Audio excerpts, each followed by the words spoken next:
Okay, welcome back to part 2 of Introductory Watercolors. To this point we're going to look at one of the important properties of watercolor paint, which is basically flow. The fact that one wet color flows into another or flows across wet paper, and you can take great advantage of that and still keep a really controlled approach if you want to, or you can have a wild free-for-all. But we'll start with just some basic brush principles. Terminology, first of all. When people talk about a wash, that's simply applying paint to your watercolor paper. Generally nice, even, usually horizontal strokes, always following the wet edge of the color, whether you're covering a large area or a small one, as in this example. And the goal is to produce a nice even coat of color without water stains where it's starting to dry and this type of thing. Let's try a second one, and I'm going to try to do it wrong as an example. So at this point, so far so good. I'm laying down my color quite nicely. Color's going down, nice even coat, and then I get a little distracted and I pause for a little while, admiring my own brushwork, whatever I'm doing, I'm hesitating before I continue. And then I decide to jump back in, or I start to overwork the place where I've already been, things like this.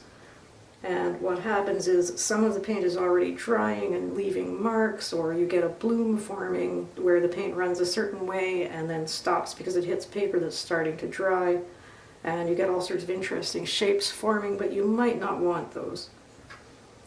I've even seen people who panic at this point and assume that they can get everything to mix more smoothly if they start adding water on top of it.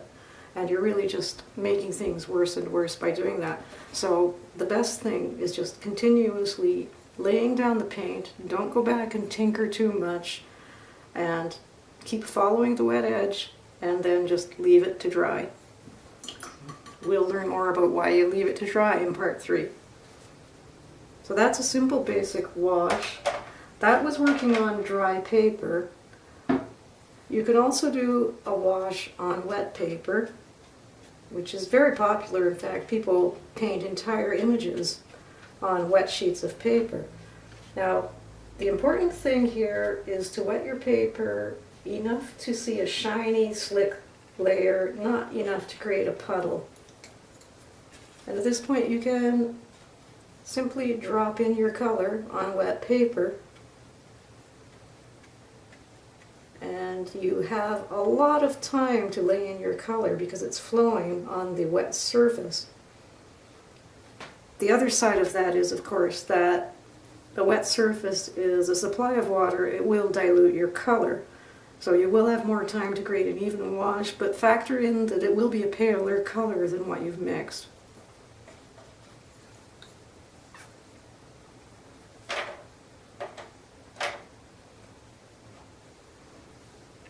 Let's move on, and again, basic terminology. We're going to do what I call the clear wash.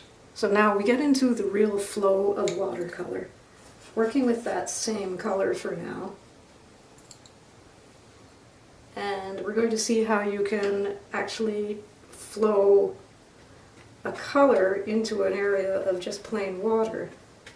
So I'm wetting a portion of my paper here, enough to make it shiny, not enough to create a puddle.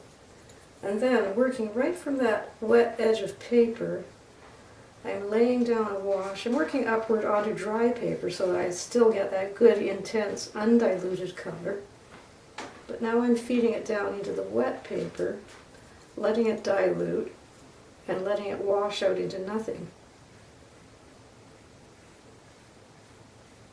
And as you can see, I'm smoothing that out with my clean brush as well. This becomes a very important tool, and this is making great use of the flow of watercolor.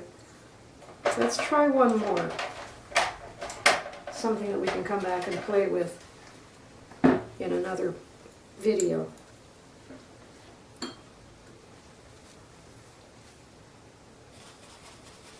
I have some nice red orange here, and very faintly I've penciled in a planet, a sun, what have you.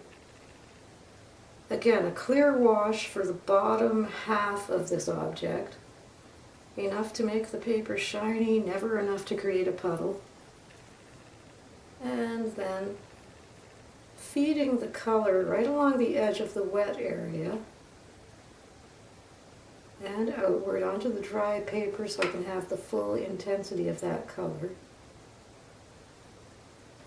And I can jump back in with my clean brush and tinker with that line as long as I'm quick about it and smooth it out.